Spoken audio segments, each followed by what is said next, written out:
April 27 నుండి మే 23 మధ్య జరిగే రైతు ముంగిట్లో శాస్త్రవేత్తల కార్యక్రమంలో భాగంగా తక్కువ యూరియా వాడండి, సాగు ఖర్చు తగ్గించండి, నేల తల్లి ఆరోగ్యాన్ని కాపాడండి, అవసరం మేరకు రసాయనాలు వినియోగించండి, ప్రకృతిని రక్షించండి, పంట మార్పిడి పాటించండి, సుస్థిర ఆదాయాన్ని పొందండి, మార్కెట్లో గిరాకీ ఉన్న వరి రకాలను పండించండి, అధిక ఆదాయాన్ని ఆర్జించండి, సాగునీటిని ఆదా చేయండి, భావితరాలకు అందించండి, సేంద్రీయ వ్యవసాయ పద్ధతులు పాటించండి, ఆరోగ్యకరమైన ఆహారాన్ని ఆస్వాదించండి అనే అంశాలపై గ్రామాన అవగాహన కల్పించనున్నారు శాస్త్రవేత్తలు.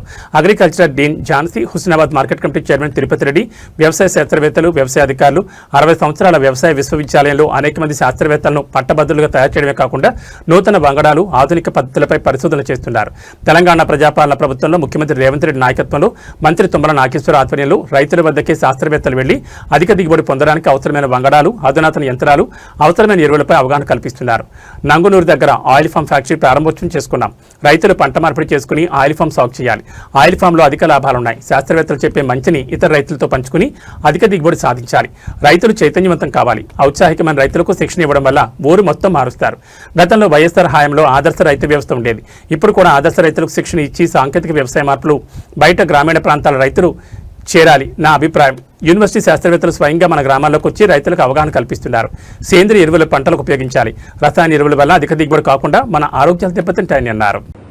నూతనమైనటువంటి వ్యవసాయక మార్పును, విధానాన్ని, యాంత్రీకరణను, వంగడాలను, విత్తనాలను రకరకాలుగా నిరంతరం పరిశోధన చేస్తూ మనకు ఇలా వ్యవసాయ విశ్వవిద్యాలయం ద్వారా రైతాంగానికి అనేక పరోక్ష సేవలు అందుతా ఉన్నాయి.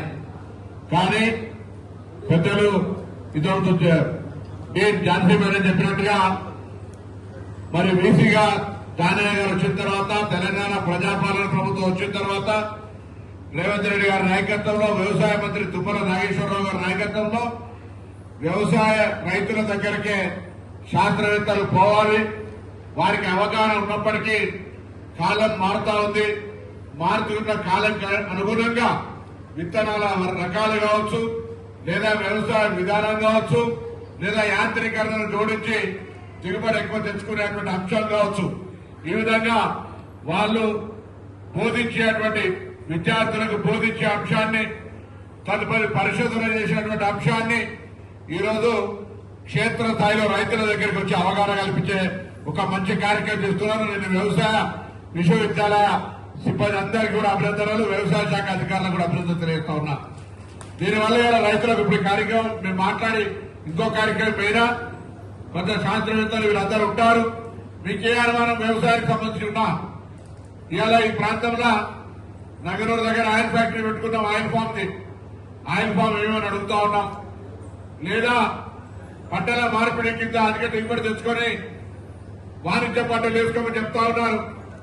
లేదా మొత్తానికి ఏ విధంగా అయినా రైతులు ఏ విధంగా లాభపడతారు, రసాయన ఎరువులను ఏ విధంగా తగ్గించి వాడాలి, తద్వారా ఆరోగ్యాలు ఏ విధంగా చెడిపోకుండా ఇలా అబద్ధం ఊరంతా తిరిగేసే వరకు మంచి దర్వాజా కూడా దాటి బయట పోతుంట.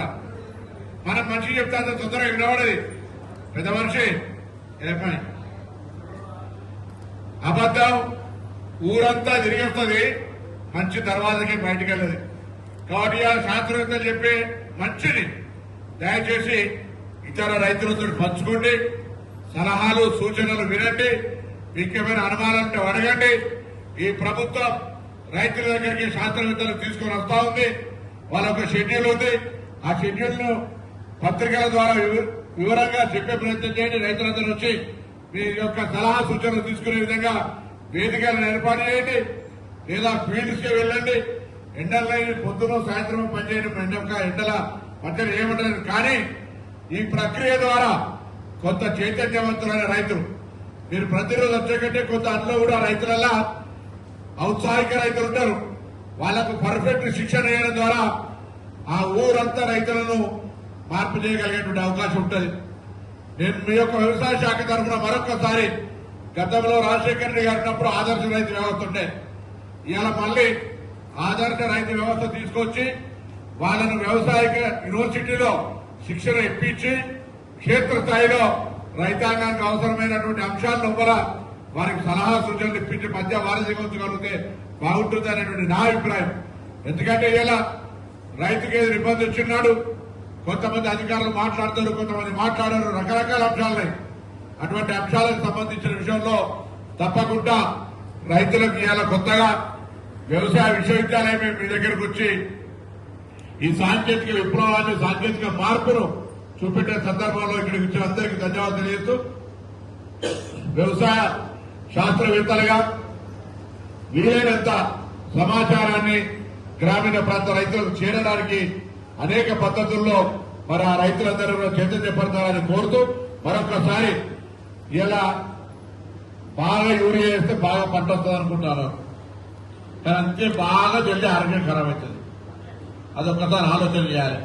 మనం అర్థం చెప్తే వినరు. మొండిగా ఇప్పుడు వాస్తవంగా కేంద్ర ప్రభుత్వం సంవత్సరానికి దేశవ్యాప్తంగా 1,00,000 బస్తాలు కావాలనుకోండి, 70,000 బస్తాలను తయారు చేస్తుంది. వీళ్ళు చెప్తుంటలేరని 70,000 తయారు చేస్తుంది. దాంతో కొరత సమస్య. అంటే అందుబాటులో వస్తే ఎక్కువ వాడుతున్నారని కొంచెం తక్కువ సంఖ్య తెప్పియాలనే ఆలోచన.